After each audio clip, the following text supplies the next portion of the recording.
Welcome to season 4 of the Are You Menstrual podcast. I'm excited to be back. We took a little break for the holidays, and so I can kind of regroup and figure out what are we going to focus on next season.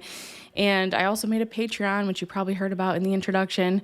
I'll talk about that in a bit, but lots of exciting things coming this season. We're really doing a deep dive on minerals. Today, we're going to talk about different types of mineral testing. Then we're going to do deep dives on 7 different minerals: calcium, magnesium, sodium, potassium, zinc, iron, and selenium. And that'll wrap up season 4, but I'm excited. We're going to learn a ton. I've been thinking about how can I make the podcast more digestible? How can I provide more resources and support for the podcast listeners? And that's really where the Patreon came in. I started it in February, and I was just looking for a way, how can I connect with the people that listen to my podcast? When you do an Instagram post, you get immediate feedback. You get questions from people, you get people liking it, not liking it, and you're like, okay, cool. I can use this information. With the podcast, I get feedback online, but I have people that leave reviews and, reach out on my website and stuff that they're not necessarily on Instagram. So I wanted to connect with those people and just have a place where everyone that's listening to the podcast can support each other, and I can provide more resources. Because listening to an episode is great. I'm a very visual person. So I'm I would like to give them something to kind of help them really apply this information. And that's really where the bonus episodes and the PDF resources came in. I was I can make a Patreon and then have a place where I can provide a bonus episode, give people downloads, give them different resources, and it's all right there and very easy. So that's really the format of it. Each week that the podcast is in season, all the patrons get a bonus episode and some sort of resource depending on the podcast episode and what's applicable. And for example, this episode, they're going to get resources on all the different, where to test your minerals, the different types of testing that I'm mentioning. And I'm going to go through 2 case studies in the bonus episode to help them just take the information that we talked about and actually apply it. Because I feel once you hear it related to a person and a case, you're oh, okay. And then, of course, seeing the actual test, I think, is really helpful too. So that's what we're going to have up for this week. That's what it's going to look like each week. And when the podcast is not in season, I have surveys that I'm posting, and I'll be making content based off what people want to learn about. So I started it in February, and I opened it with, I made a monster of a resource. It's a blood testing functional ranges reference guide. So all your typical blood panels that you would get, but the functional lab ranges, not conventional ranges that, you'd have to be super out of balance to have something be high or low. So many people get their blood work done and they have all these symptoms, and their doctor's blood work looks good, everything's normal. And they're how is that possible? I feel awful. I know it's happened to me in the past, and a lot of my clients. So the functional ranges allow you to take your labs, put them in, see oh, this is actually high for it's trending high or is trending low, based on the functional range. And then I go through what could possibly be at the root of that.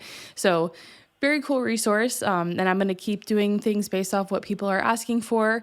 As far as the tiers of the Patreon go, I did make 2 tiers. So the first tier is $10 and you get access to all the basic stuff. So the bonus episode, the PDF resources, anything like that. And then the exclusive tier, you get access to all content I've ever shared in Patreon.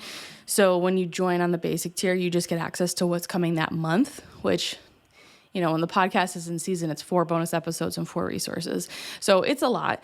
But if you join at the $20 level, if you say you wanted to get that guide for the blood reference guide and it's March and that was for February, you would still get that guide. Plus, I do a monthly Q&A with the exclusive members, where you can submit a voicemail question or you could email us. It's whatever works for you. And I do a pre-recorded Q&A and I answer all those. So it's fun. We did 1 Q&A so far. It's people ask great questions. It's really fun for me. And it's been great to provide those resources to just support people more on their healing journeys, because it can be hard and not everyone can afford to work one-on-one with a practitioner. So I'm hoping this will help bridge that gap a little bit. All right, that's it. Those are all the updates. If you want to join Patreon, go to patreon.com/hormonehealingrd. I would love to have you, and I look forward to getting to know everyone in there.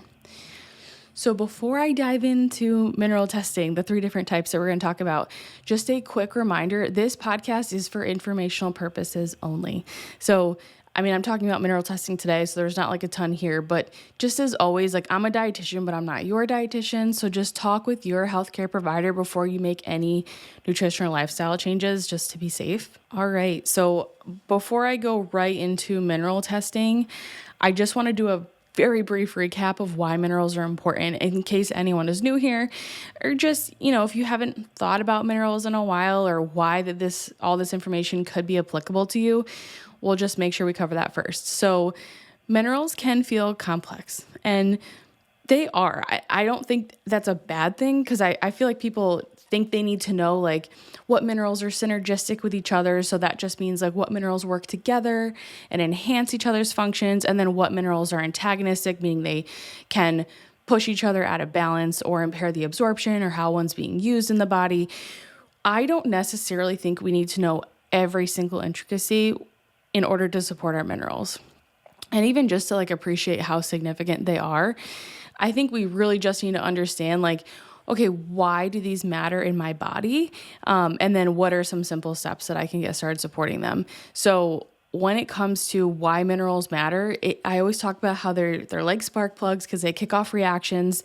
And sometimes that can be hard to conceptualize. But if you think about it, like if I was doing the calcium episode yesterday, so I'll use a calcium example. There's a lot of different enzymes, which are the spark plugs that I'm talking about. They are what carry out different reactions. So for example, like glycolysis, very fancy way to say that the body is going to use glucose for fuel. We need certain minerals that are going to turn on that enzyme that helps that process carry out. So if we don't have enough calcium or enough magnesium, that enzyme that works to make that glycolysis process happen, taking that glucose and using it for fuel, then that process either gets slowed down, it doesn't work properly, and at first our bodies will compensate. And I think this is where things like minerals, hormones, thyroid stuff, even honestly like gut stuff it can feel like, well, this came out of nowhere. Most of the time our symptoms on our healing journey have been building for a very long time. Our bodies have already been compensating and trying to make things work with what they have, even if they have some maybe like slight deficiencies or things are starting to like not work properly. That's how smart and adjusting our bodies are. So at first you can think like, oh, like nothing's really wrong. I felt fine. And then all of a sudden it hit me like a ton of bricks. I was like so much fatigue. I'm not handling stress well. Maybe you have a ton of period pain, acne, that sort of thing. But if we look back, we can start to see like, oh, actually, like I changed my diet around that time, like a year before, and I felt really good at first. And then like over time I started to feel worse and worse, and so it's like, if you really look back, and I like to have people make like a timeline, like a stress timeline. I'm like, what are all the different stressors that have happened in your life? And then when did you start experiencing symptoms? And when you backtrack, you start to realize, oh my gosh, a year, 2 years before I got all these crazy symptoms, this is what happened. I had this major stressor happen in my life. I got a divorce. I moved. I started a new job, and I went back to school. And it's like, okay, well, of course, those things eventually are going to catch up with you. The way that we can help mitigate a lot of that stress is to do things like support our minerals, especially like sodium and potassium, and help our bodies handle stress better. But if we are not being mindful of minerals, if we don't understand how important they are, it's really easy for them to become deficient or get out of balance. And then all those actions don't occur properly. Our bodies can only compensate for so long, and then we've got all these symptoms. And it can feel like a mystery, but I think if you walk it back, you can start to understand like where yours came from. And the symptoms are really looked at as like, this is my root issue. This is such a big problem. How can I fix this? But it's your body asking for help. And I think that can be like a hard thing to hear sometimes because it can affect you so much in your day to day, your mental and your physical health, but it's your body like screaming and asking for you to slow down and give it what it needs. And I know firsthand how easy it is to just want to focus on the symptom and look at that as the main issue, right? Like estrogen dominance. Maybe someone's like, I've got these painful periods, my doctor finally did lab testing and I'm estrogen dominant. So I'm going to take DIM, which is a supplement that can help lower estrogen. It supports estrogen detox, but it can lower your levels. So it's not appropriate for everyone. I only use it in very specific cases for short-term symptom relief. But we still would be figuring out, where did this estrogen come from in the first place? Your estrogen is high, so why would you take a supplement to lower it rather than trying to figure out what's going on? Because taking DIM can be helpful. It can bring down that estrogen, but it doesn't fix why. And then you stop taking it, and then you start to feel worse again. So if we can go one step further and look at, okay, what's foundational for my health? My nutrition. I'm going to maybe test my mineral status so I can see why this estrogen detox maybe isn't working as well, or maybe it's actually high estrogen levels. So you want to look at like thyroid health. Are you ovulating? How's your blood sugar? All that stuff. And minerals can show you all of that. Gut health is huge for high estrogen. You can get a great picture of all those things. So instead of trying to treat the symptom, you're trying to look at where the imbalances are coming from. And I say estrogen dominance because I struggle with that for years. So I get it. I know that it's terrible to have really painful periods and to like have to not work on those days or change your plans, reschedule things because you literally can't get out of bed. I know the acne struggle, the gut health struggles. It's really hard. And I was so focused on hormone testing and gut testing. So it's like I was getting there. I was like working more towards a root cause. But I was so focused on how can I lower my estrogen and not why it was high in the first place that I just skipped the foundational step of understanding mineral status. And especially since I was also hypothyroid at the time, I was taking medication for that. I thought that I just didn't have enough thyroid hormone. And then when I finally tested my minerals after one of my colleagues was like, look at this hair mineral test I just did. He's showing me how cool it is. It's like this new thing. We had never heard of it. And I was like, man, I had the copper IUD for a long time. I wonder if that messed with my hormones at all. And then I started doing research, and then it was like estrogen and copper have a ton of links. And I finally tested my mineral status and I saw my copper and calcium were way out of balance. And it was a huge light bulb moment for me. I was like, wow, this lines up with my thyroid issues, my estrogen dominance issues. And it really took me for a loop because I had skipped over foundational things like that and had been focusing on the more advanced testing like gut and hormone health. But if I had started with the minerals, I probably wouldn't even have needed that other testing. So this is why minerals are important. They kick off reactions in the body, and they really help with that the foundational just processes that need to carry out. And so if we skip this step, then we are going to be skipping a really huge part of what's actually at the root cause of our health issues. So that is why minerals are important. Let's go through the 3 types of mineral testing options. There's blood work, and I do recommend this for some minerals, like especially iron. I think it's a really important way to assess iron status, but I don't think it's the best way to look at most minerals. That's mainly because blood is looking outside the cell, and we'll talk about this in more detail in a second, and most minerals are living inside our cells. So it's just not the most accurate picture. It doesn't give you the most significant information for you to actually make a change.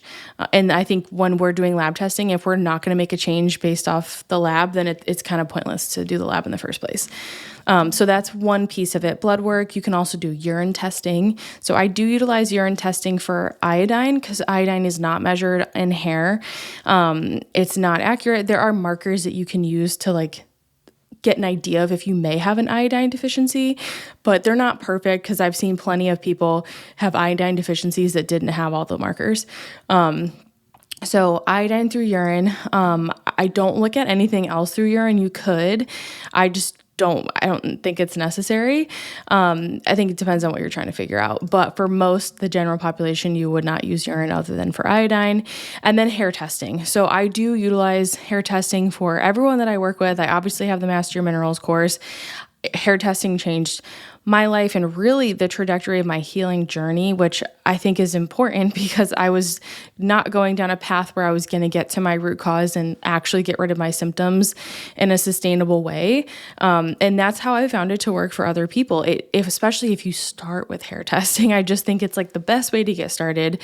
Sometimes we need further testing, like we need to look more at hormones, or usually it's gut health. And we need to do that stool testing. But if we don't have the information from a hair test to begin with, I think it's kind of hard to fully understand someone's entire health picture without the mineral status on your hair test. And that's really showing you the rest of your minerals. So it does have iron, but I would not use it solely to assess iron status. And it does not look at iodine, but it has all the rest of your minerals and it looks at heavy metals. So let's go through blood testing first, since if you were to go to your doctor and say, hey, I want to test my minerals, one, they would probably say like, why? Because unfortunately, most that work in conventional medicine don't even think it's possible for most people to have deficiencies other than iron, right? I feel like that's like the one deficiency where you go to the doctor. If you're like, I have fatigue, they're like, take an iron supplement. And it's like, but you didn't even test my levels. Or it's the only one that they're like willing to really look at. Most of the time, because unless you're like food insecure and you don't always have food available to you, typically they're going to assume that it's not possible for you to have a nutrient deficiency, especially like mineral or vitamin. Like even I think of like vitamin A. I mean, that's such a common nutrient deficiency, especially in women going into pregnancy. Yet we're told to like avoid high vitamin A rich foods and don't take too much vitamin A in your prenatal or anything like that. Don't eat beef liver because of the vitamin A content and realistically, most women entering pregnancy are deficient in vitamin A. But it's just because we have an abundance of food in our country. If you live in the U.S., we're looked at as like it's impossible for you to have this. I've also seen this with vitamin C, where it's like really, really low levels for clients, and their doctor's basically like, it's pretty much impossible for you to have low vitamin C. I'm like, I mean, it's not though. So I think that's like the pushback and the hard part about asking a conventional provider for something like mineral testing, even if it's via blood work, because usually they're like, well, what am I going to do with the results? Which is a very fair question. You're kind of like asking them to practice as a functional medicine provider, even though they don't have that training, which isn't really fair. So that's my whole spiel on like getting the blood test. I don't think it's the best way, but I do think it's really important for iron. And a lot of times people are like, well, how can hair testing be like more accurate for minerals than blood? But when we think about what blood testing is, I think it makes sense because your blood levels they're kept very tight, right? A tight range. Your body regulates them very closely. Like if we think of calcium, which all my examples are going to be calcium because I just did that podcast episode.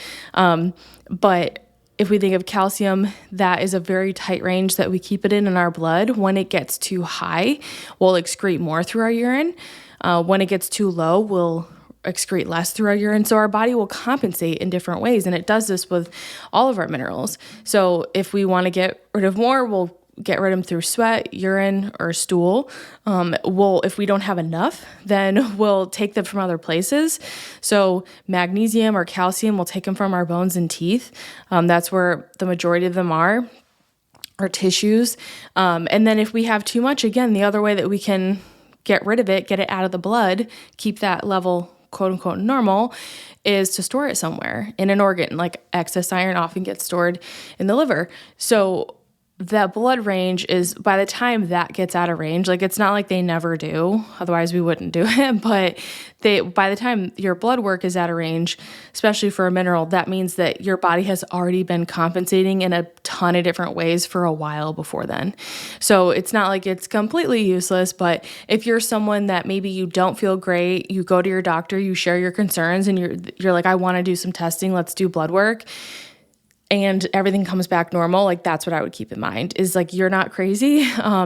It could just mean that it hasn't gotten out of balance in the blood yet because your body's still compensating. So that's the blood piece. I think there are two caveats to that. So one way you can get around for some minerals like magnesium is to look at the red blood cell measurement. So most blood work is looking at serum or plasma levels for whatever the mineral or the marker is. Like if you're looking at BUN or something like that, like your typical blood panel that your doctor would order. So that is for like a really tiny percentage of most minerals. Like if we think of like magnesium, for example, 0.3% is in our serum. And if your doctor runs a magnesium, it's always going to be serum unless it says RBC next to it. And that would be like the red blood cell version of magnesium. So it's looking at how much magnesium is inside a red blood cell, which is better. And I do think it's a pretty accurate way to look at magnesium status, especially if you're using functional ranges, which we'll talk about in a second. But it's still not perfect because most of our magnesium is in mitochondria, and red blood cells don't have mitochondria. So that's just something to keep in mind. And red blood cell measurements are very expensive. So if you do, like, you can get red blood cell panels and stuff, but it's like, I mean, if you're doing a bunch of labs, it can be like $800 and sometimes more. So it's like, is that worth it? To me personally, I wouldn't do it.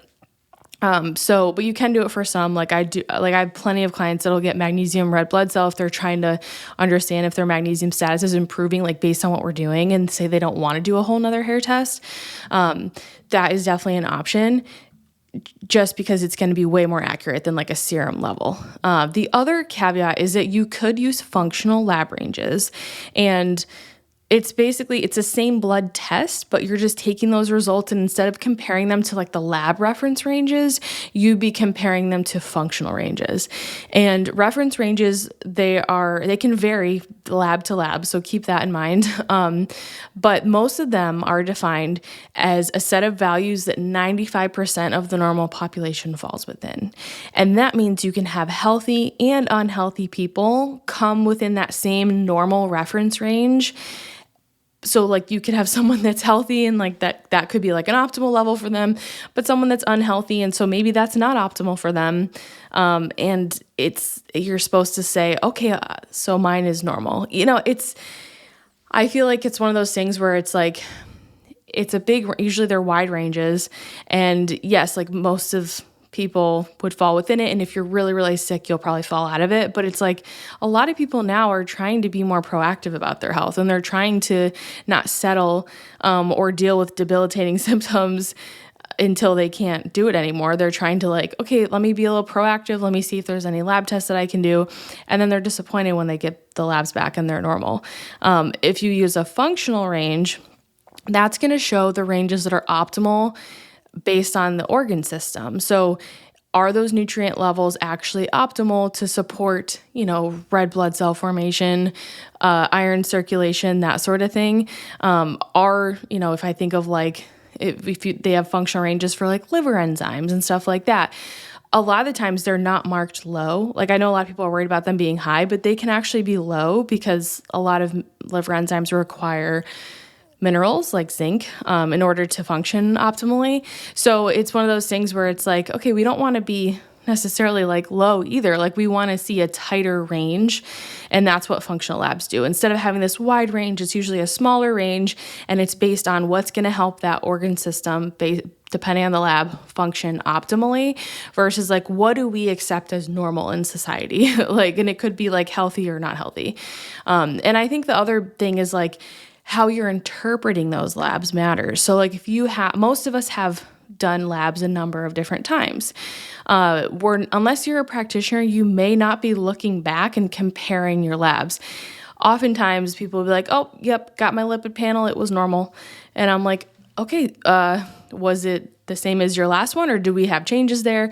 So you always want to look at your patterns, because you can, even functional ranges too, I would do this, because you can have normal levels or within optimal range levels, but if there's a trend that's happening for you, like I think that's really important to recognize. So for example, like say someone they're like watching their cholesterol, they saw like a slight increase, or their doctor told them that it was like technically high because their total cholesterol was like right at 200. And maybe it was a new doctor, or they hadn't seen this one before. But then we go back and look, so then they're freaking out, right? Especially like a lot of people I work with they'll take that information to heart, and they're like, okay, well, I've been working on this, this, and this. So like, why is this getting worse? Which is a very understandable reaction. And then we go back and I'm like, nope, your cholesterol has been this level for the last 10 years, So it's like you have to keep everything in context to you. So even though functional lab ranges can be a great way to utilize blood work, especially like things that are actually covered by your insurance, which I feel like is so hard to find these days, that you're not paying out of pocket for, like a functional lab test, you are going to have to pay out of pocket most likely. You want to be able to utilize the functional ranges, but you still have to keep it in context to yourself. So like if you're TSH or something, like say your TSH was always like 0.5, 0.5, 0.5, and then like it's 2, technically it's still within the optimal range, but that's like a trend you'd want to pay attention to. And that's just a thyroid marker. So we can use functional ranges, we can do red blood cell versions of blood work, but I still don't think that it's the best way to assess your mineral status, other than to definitely look at iron status that way. So it's really important for iron labs. We're going to get into more details on this, like when we do the deep dive on iron, but clinically, I don't think it's going to be the most useful way to be like, okay, here's my minerals status. This is what I'm going to do differently. It's probably not going to give you a lot to change in your day to day. And Rick Fisher, he's the creator of the Mineral Mastery program. I love this quote from him where it's just like a good reminder, because sometimes as a practitioner, you're like, well, we could use those blood labs because you want to meet people with where they're at. But hair testing would be more optimal. He always says our biochemistry happens in the cell, not in the blood transport system. Because even red blood cell measurements, it's not perfect. It doesn't have that mitochondria. So, and I just don't think that could be more true. So if you're ever kind of wondering, like, why can't I just look at blood work? It's really because it's tightly controlled. It's not going to show you the mineral status inside the cell, which is what we're trying to see. And it most likely isn't going to give you the most to do clinically, like in your day-to-day. All right, let's talk about urine testing. So we went through blood, we'll talk about urine, and then we'll get into hair. Urine testing, I feel like, is not very popular. I don't use it a ton. I do use it for iodine, though. That is the one marker that I do like to see in the urine, because the 24-hour iodine loading test has been shown to be the most accurate. And that's when you take a dose of iodine before you start collecting your urine samples, and you collect them for a whole 24 hours. And then you shake up the sample, you write down all these measurements, and then you isolate a spot amount of it. It's the most accurate way to look at iodine testing, because it's looking at how much you're excreting in the urine. So if the more you're excreting, the better your iodine status is, because you took that iodine tablet. Remember, our bodies will regulate the mineral levels based on what's going on in the body. So if we have too much, we'll get rid of more. If we don't have enough, then we're going to retain most of that iodine, and we won't have it leaving in the urine as much. So you want to see more is the goal, because obviously we don't want people to be iodine deficient. But sometimes it is nice to have an answer as to how come I don't feel better when I take thyroid medication? How come I don't notice a difference? Or if you're just have a ton of fatigue, but your thyroid labs are technically normal, or they're just out of the optimal range, but they're not bad enough to go on medication, that sort of thing. Iodine's really useful. I will say I don't immediately do an iodine test. So I like to focus on the macro minerals first. So that's calcium, magnesium, sodium, and potassium. And those are the minerals that are going to have the biggest impact on all the rest. I'll link a podcast episode that I have on them from season 1. And it's really, when we can optimize these as much as possible with food, food supplement changes, then that's going to set us up for success with all the rest of our mineral concerns. Because remember, minerals are synergistic. So if we can work on these macro minerals, it's going to help some of our other levels. So I don't go to iodine first. I also don't go to iodine first because when you utilize iodine supplementation, which I do with a lot of my clients, I've done it myself. I have a whole iodine podcast that I'll put in the show notes. And I talk about iodine a lot on my pregnancy journey episodes, because it was a really big part of maintaining my thyroid health throughout pregnancy and postpartum. Iodine was a life changer for me. But I don't start there, because it does support thyroid hormone production and use. And if you don't have the metabolism to back that up and the energetic resources in the body, say your body's still super stressed, you're deficient in a lot of other nutrients, especially sodium and potassium and calcium, you wouldn't necessarily want to start taking iodine right away. You'd want to support number one, your food. Are you eating enough? Are you eating regularly? How's the stress look in your life? Like, you don't want to start iodine if you're in a super stressful season, you're not eating consistently, maybe you're under eating some days and not on other days.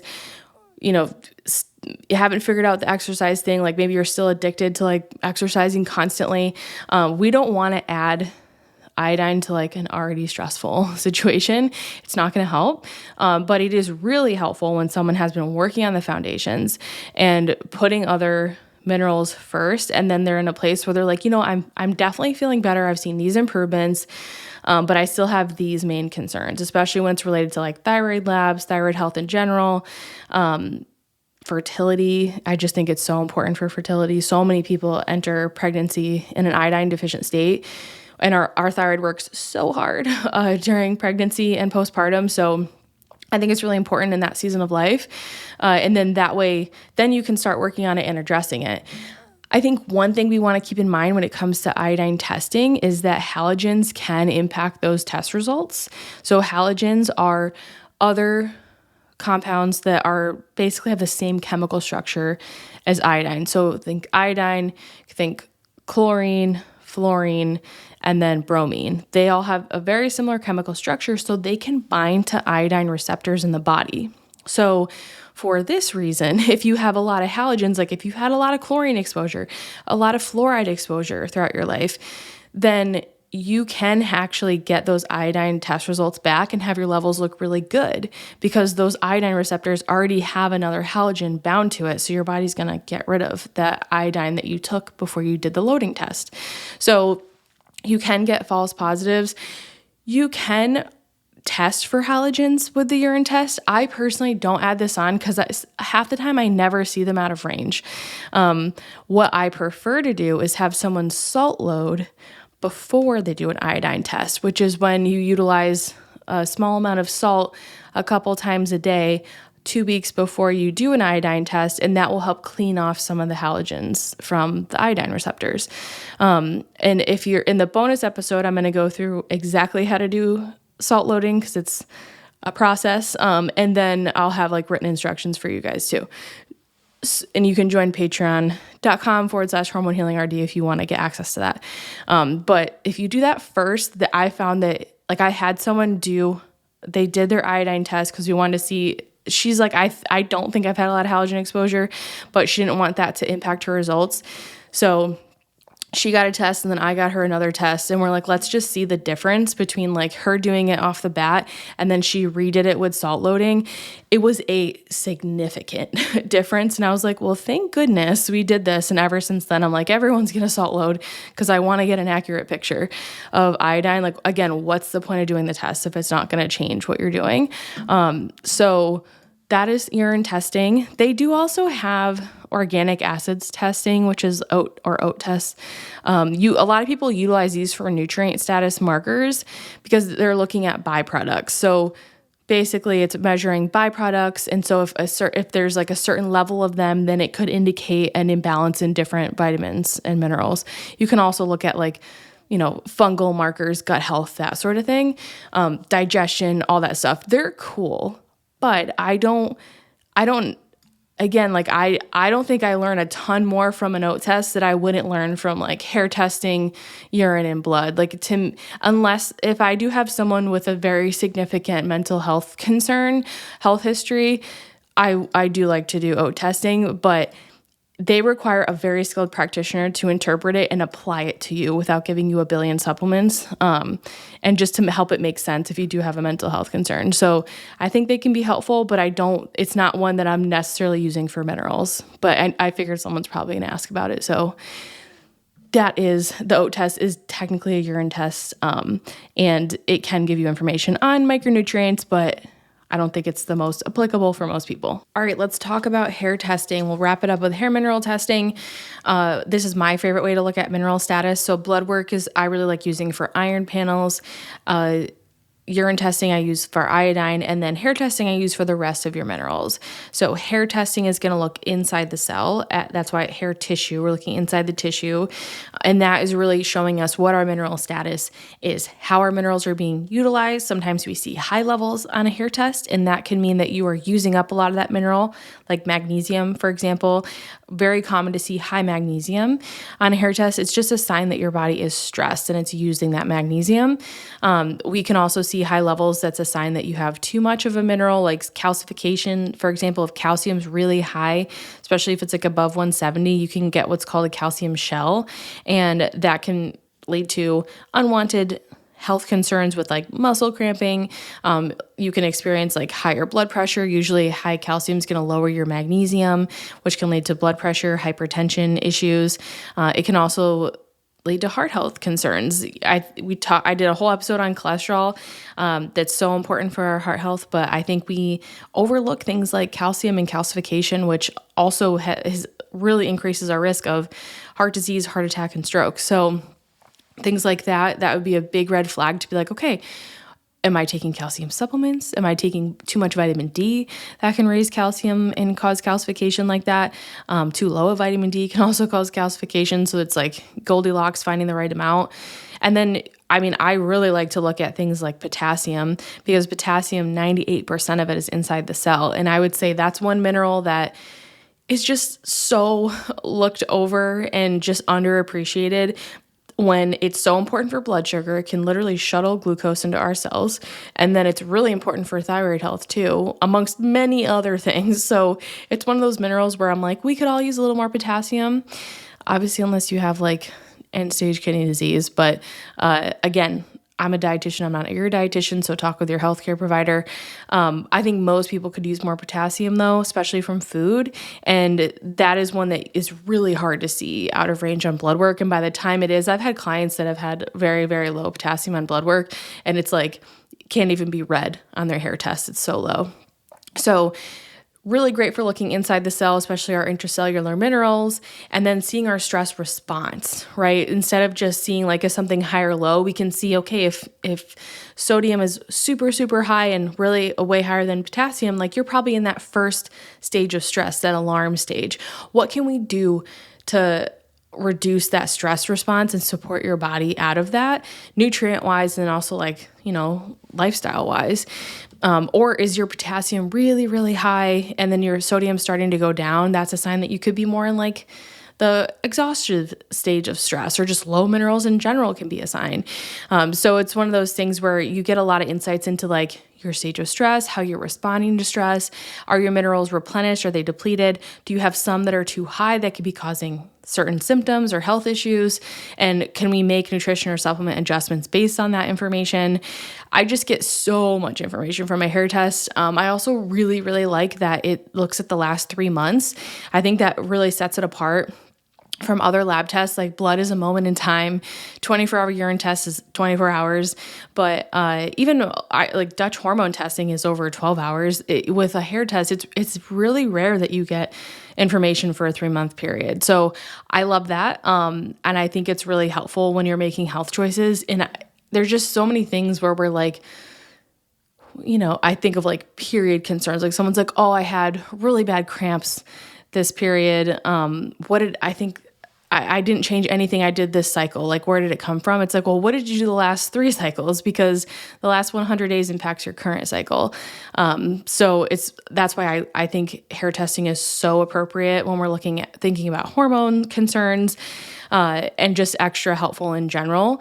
I do think that the interpretation of the hair test is very important. And I think that this is why a lot of people do not use hair tests in their practice, like actual providers, because they don't understand it. And I think this is where like the accuracy issue comes in too.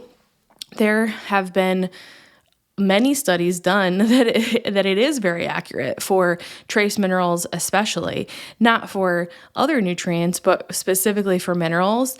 But then there's also like people that say only quacks use hair tissue mineral analysis. And it's like, well, what if you actually understand the science and you're taking that information and using biochemistry and physiology and then making recommendations based off that? I don't think that's like quackery, I mean, obviously it depends on the provider, but I think most people don't know how to read it.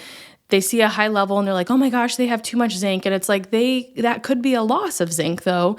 And if you check their blood, you may see low zinc, but most likely they have very low magnesium, which is why they're using up the zinc.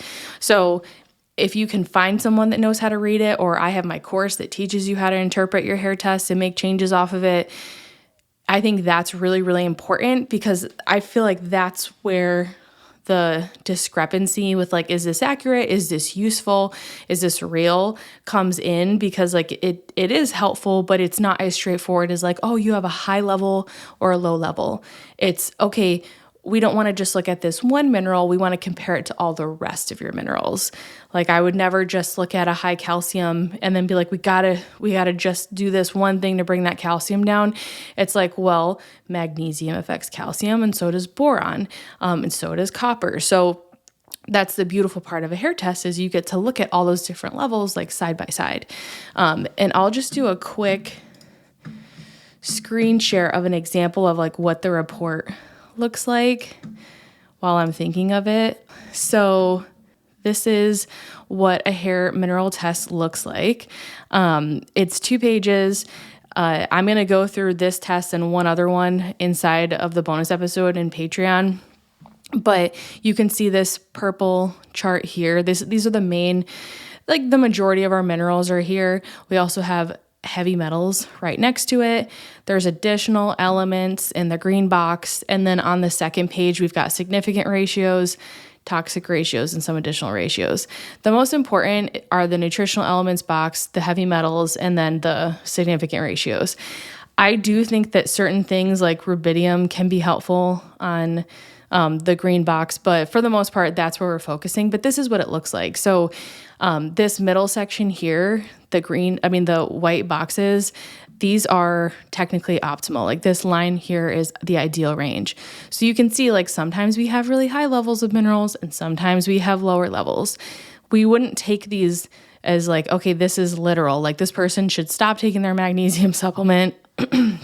They should, they have too much calcium. They shouldn't have calcium from food, which, spoiler alert, calcium from food doesn't give you calcification, only from supplements. We'll talk about that in episode 2.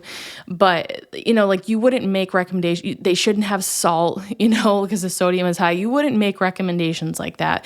And so I think this is where the confusion comes in, and where you have to make sure you're working with a provider that understands how to interpret the test properly. And not like freak out. Like even with heavy metals, like a lot of people will be like, oh my gosh, I have very high levels. Yes, you want to look at what is your current exposure to heavy metals and address that for sure. But I also look at, okay, well, how's your selenium? Because selenium is a really, really important mineral for removing heavy metals in the GI tract. So this person has lower selenium, so that would probably be one of the first things I worked on, because their uranium is high, arsenic is high, aluminum's a little high. Magnesium is also really important for heavy metals, and this person's is very high, which means they're using a lot of it. I would look at, are they replacing that magnesium with supplement? Because magnesium is harder to get from food, but there's so many takeaways you can get from a hair test. You can also look at the ratios. So these compare it to different systems in the body. So like your calcium phosphorus ratio, this first one, this is your nervous system ratio. And then we've got your sodium potassium ratio. This is looking at like stress. A lot of people call it the vitality ratio. It's comparing those two minerals, and when they get out of balance, it can show you like, are you currently under a lot of stress, or is your body compensating, or is it exhausted? And then your calcium potassium is the thyroid ratio, because those two minerals play a huge role in how you are able to utilize thyroid hormone and iodine. And then zinc and copper, these are very synergistic, but they're also antagonistic minerals. And so you want to have them in balance. So there's a ratio comparing those two. Sodium magnesium is the adrenal ratio. This is because those two minerals are very tied to our adrenal function. When it's higher, it's a sign that you're under a lot of stress. Your adrenals are working hard. When it's lower, it's a sign that you're more depleted. And then our calcium magnesium is our blood sugar ratio, because calcium is really important for insulin secretion from our beta cells, and magnesium is really important for insulin sensitivity. and many other things, glycolysis, all the stuff, using glucose for fuel, both of them are. So when we see imbalances in these minerals, it can definitely affect how sensitive we are to insulin, if we can release insulin, which is going to impact our blood sugar. And then there's an iron-copper ratio, because those two minerals, very important to be in balance, right? That we need copper to utilize iron properly, and too much iron can deplete our copper. So we just want to make sure they're in balance. But I just think it's super important not to just look at a hair test for iron status. I think you do need to look at a blood panel as well.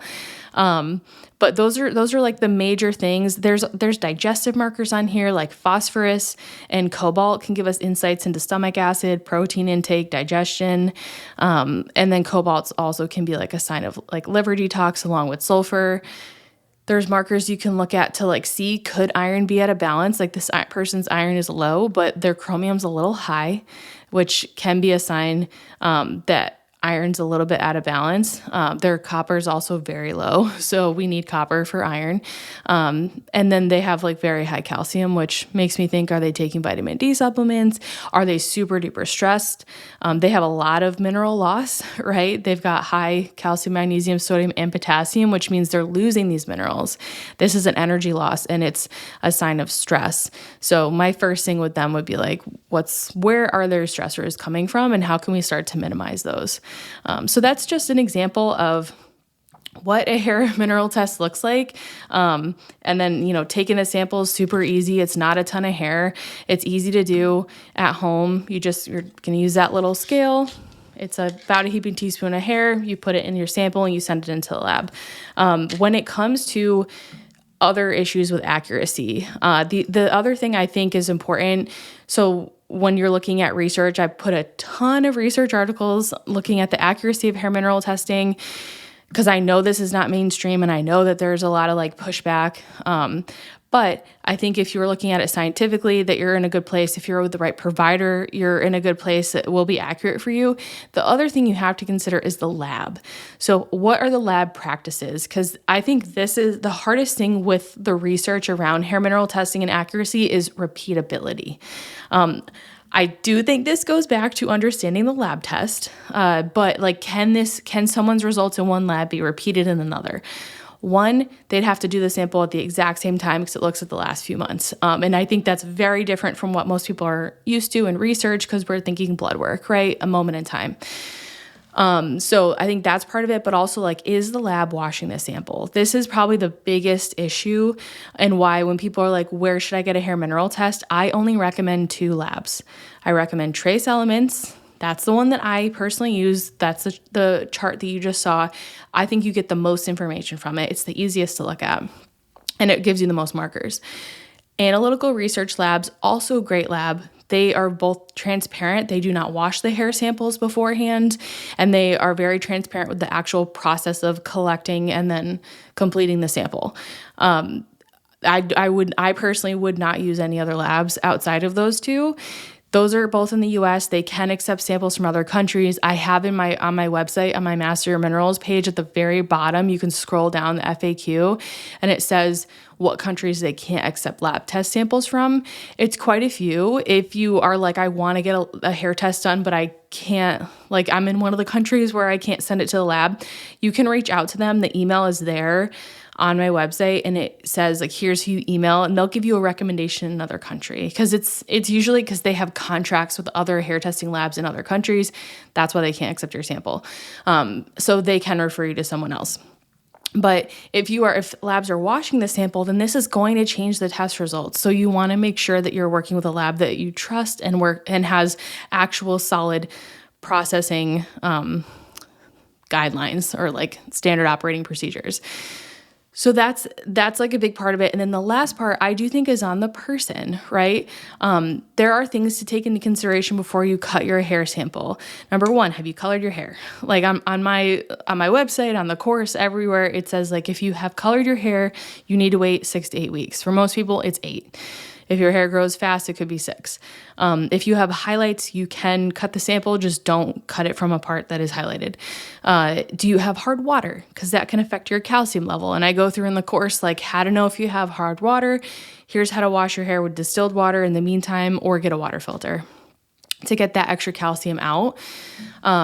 most of the time, unless someone has like super, super high calcium, it's not always a huge issue, but that's important to keep in mind. Are you using medicated shampoo that has zinc or selenium in it? Because that's really common. And a lot of people that are wanting to assess their mineral health, one of their main issues could be like dandruff or dermatitis or something like that on their scalp. And so they do use medicated shampoos. You'd want to stop using that. And then I would say like, wash your hair with the distilled water. Try to get it all, the buildup out if you can. Or just know that depending on what the ingredients are, that mineral could be off. Like I have a client that used one of those, but she's like, it was so uncomfortable for her to stop that I was like, you know what? It's only going to affect your zinc. So we'll just do the sample anyway as is, and we'll basically like disregard the zinc. So I think it's like you need the lab to be like obviously reputable, and then you have to understand like what your responsibilities are when you complete the hair test. And then finally, of course, the interpretation. It's not going to be accurate if you don't know how to interpret it or you're not working with someone that knows how to interpret the data correctly. Because it's a little bit more complex, but I think once you understand it, you're like, oh, all these minerals work together. So if I have high calcium, these are other minerals I need to look at. I'm not just going to look at calcium. And this is why I always say, just work through your hair test so slowly. Like people in my course, I'm like, if your calcium is high and you're overwhelmed, just focus on that. There's plenty of things that you can work on. And if I were working with a client, you don't immediately have them address everything at once. You do one thing at a time. So yes, you can get a lot of information, but it doesn't mean you have to address every single thing right away. If anything, you'd want to like go through things slowly. And some of the other benefits, you can do it at home. It's a lot less expensive. In my course, it's $99 for a hair test. I know you can get them online. I'm sure you can. The only thing, and someone had this question, is can I get a hair test online? I'm sure that you can. And I tried to Google it before this. I can't tell which lab they're using. So I think if you're going to purchase a hair test online, just email them and say, hey, what lab are you using for this? Because I've seen people have the trace elements online. I don't sell mine separately because if you get a hair test from me, I want you to know how to interpret it and what to do with it. So that's what the course teaches you. You can just buy the test from other companies. I've seen them. I just can't tell which lab it is. So you just want to say, hey, which lab is it? And they should be able to easily tell you that. So it's not expensive. You can show early imbalances versus like waiting to see something out of range on your blood work years down the road. You can see it much sooner on a hair test. It looks inside the cell. You get to see the mineral relationships. And then it's not just minerals, like you get to use that information applied to the different systems of the body: stress, digestion, blood sugar, thyroid hormone, all those things. So that's how you test your minerals: blood, iron, urine, iodine, hair mineral testing, pretty much everything else. I think it's a beautiful combination and picture of your health when you can use multiple of those tests. But I also think for most people starting out, hair mineral testing is plenty. All right, I'm going to do the Instagram questions now. And I'm going to try to get through these as fast as I can because I'm trying to make these episodes shorter for you guys, but it's really hard. Okay. I already answered this one. Can I do a hair mineral test if I have highlights? Do I have to wait the 8 weeks? Just get a chunk of hair that's not highlighted and you're totally fine. What does it mean if I have low iron on a hair test? So a lot of these questions are going to be single minerals. And I know it's annoying, but I can't really answer it because hopefully after I went through that hair test and showed you some examples, you can even start to understand that, okay, so we can't really look at one mineral in isolation. We have to compare it to other levels. So low iron on a hair test may mean nothing. I would also look at your chromium. Is that high? Is your zinc high? Is your boron low or high? Is your copper low or high? Those are other signs that your iron could be out of balance. But if you have iron concerns, then I would do an iron panel. I think that's like the best practice. Is it concerning to be high in zinc on a hair test? It could be. Like the first thing I think of is magnesium. So I think of, is this person deficient in magnesium? Are they getting enough magnesium? Because as magnesium gets used up, your body will then utilize zinc if it doesn't have enough. So usually, and most people are deficient in magnesium. So I would say look at magnesium. It can also be a sign of inflammation and just like stress. And then whenever I think of magnesium, I always think calcium. So like, is your calcium really high? Are you taking any calcium supplements, or are you taking like a really high dose of vitamin D, like 5 to 10,000 IUs or more? Because that will affect your calcium, which will then in turn affect your magnesium, which then in turn will affect your zinc. So it could be concerning, but I would just compare to your other levels. How often should one do a hair test? So I think this really depends on the person, their main health concerns. Even for like our one-on-one clients, like we'll do one at the beginning of the package and one at the end. So it's usually between like 4 and 6 months. I don't do it sooner than that. I just don't think it's necessary, because again, it's showing the last 3 months of time. And then like, say someone has been working with me, like we work together for like 6 months or a year, they're basically in like a maintenance phase, or they're just kind of like ironing out a few other health challenges, but they don't have like a ton of concerns. Certain things just take time. Then I would typically say probably like once a year. Like I'm meeting with a client tomorrow and we're going to go through her hair test, and she hasn't done one for like 10 months because she didn't really need to. If it's not going to change what you're doing, I don't necessarily think you need to do one. But if you have a lot of concerns and you're actively working on things, you're trying to figure stuff out, like if you had really high calcium and maybe you're doing iodine, like definitely redo your tests in like 4 to 6 months. Okay, what could be the cause of being low in most minerals? So I often see it usually means you're like in the exhaustive stage of stress. You've been either under chronic stress for a really long time. That could be mental, emotional. That could also be physical. I tend to see very low minerals with people that have a long history of gut health issues.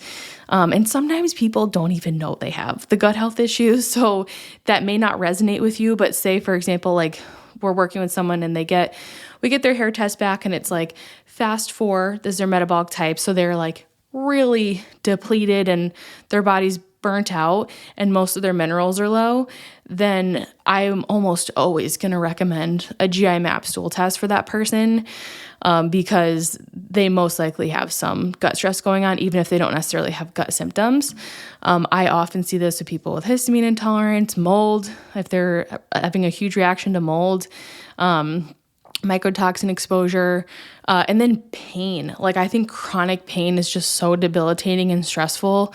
My endo clients, I would say they almost always have like fast 4 low minerals. So I mean, I don't know the cause because I don't know you, but those are just some of the common cases that I see low, deficient in minerals like across the board. Does HTMA test for hormones? It does not. So it's looking at minerals, which then you can use that information to understand your hormones. So like if you do, and the next one is, does it test your thyroid? It doesn't test your thyroid, but it has a thyroid ratio, the calcium-potassium ratio, because that can show you how you utilize thyroid hormone. Or if calcium's super high, that can block iodine receptors, which can, we need iodine to make thyroid hormone. So of course that's going to affect thyroid function. So you get to see lots of thyroid insights. You also get to see like blood sugar, which has a huge impact on your hormones, digestion, stress. So it's showing you like all the different things that could affect your hormones, but it's not actually testing estrogen and progesterone. I would recommend a Dutch test for that, but I don't start with that. I just think we could probably guess what your hormones look like based on your symptoms in your hair test, or stool test. And it's very expensive. And it's one of those things where it's like, is it going to change what we're doing? Probably not. Okay. Can an HTMA help you figure out the root cause of heart palpitations? Yes. I mean, it's like you would pair that hair test with your health history and your nutrition, and then that could help. So like potassium, very common. Potassium is very connected to heart palpitations. I see low levels on a lot of people, or like really high potassium, like a lot of potassium loss connected with heart palpitations, or like calcium shells, like really, really high calcium that will deplete magnesium, which can also lead to heart palpitations. So I think it can help you get to the root cause, but even when you get those mineral results, you then have to look at, why is my calcium high? Do I take a lot of vitamin D? Do I utilize calcium supplementation? Have I been under a lot of chronic stress? Am I deficient in magnesium? That's a very common reason for excess calcium. So you still have to look back and compare it to yourself, but it's definitely can help you get more to the root than any other lab test for heart health. How soon before trying to conceive should someone test? So, it depends on like your current health. I think most people should start working on their preconception health at least a year. And I know that's not great to hear for a lot of people, but I think at least a year before you want to conceive, because so often I'll get women that come and they do a hair test and maybe they do a stool test and then they get pregnant right away and we haven't even finished working on everything, which is like fine in the long run, but then maybe they had a lot of stuff going on in their gut and then they have more symptoms during pregnancy and we didn't get the chance to rebalance and fix it before they conceived. And I don't think you need to be in perfect health before you conceive. I was not, and I had eczema during pregnancy, and I think in like some tendon issues that I think I could have mitigated if I did work on my gut health a little bit more before, but I also don't regret it. So I just think it's one of those things where if you have a lot of health concerns, I give yourself at least a year, probably 2. If you are in generally good health and you're like, I just want to be like proactive and preventative, then I would say 6 months. Because you'll see the last 3 months and then you can work on stuff and then you can retest right before you conceive, ideally, or right after you conceive, and then you can see the changes and see what you need to still work on. Okay, what books can help you understand your test? I think Trace Elements and Other Essential Nutrients by Dr. David Watts is a great one. And then The Strands of Health by Rick Malter. He's a PhD. That's another good one. If I go through the Master Your Minerals course, once I get my test, what happens? Do I get a protocol created for me? So if you go through my course, you get your test, you send in your test results, my amazing VA Katie emails them to you, and then from there, you go through the course yourself. So I have it broken down into all the different sections of the test, and I go through, here's what it could mean if you have this, and then it goes through questions like, here's the possible things that could cause it. Which ones apply to you? You kind of connect the dots.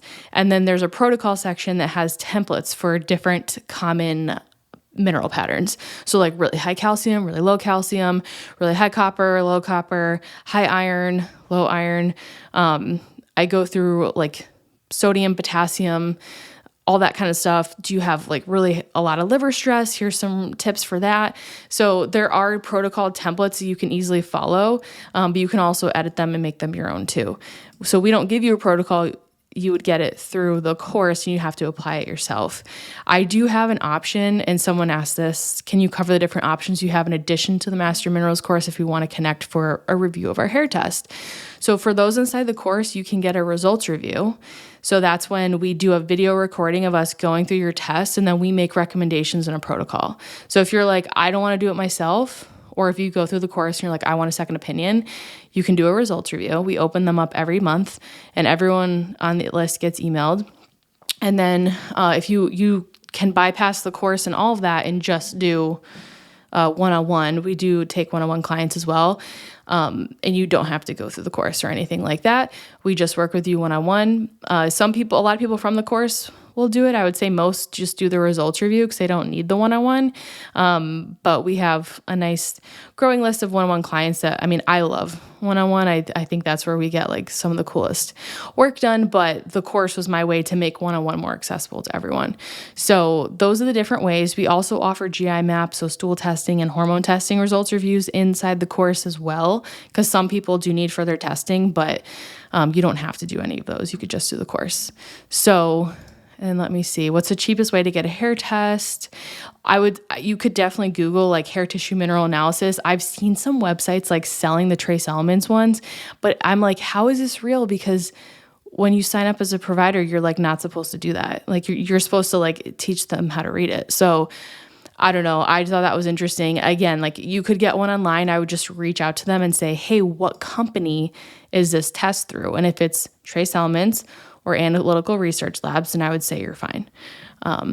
But that is it. So that is all the different ways you can test your minerals. That's how I utilize different types of testing with clients.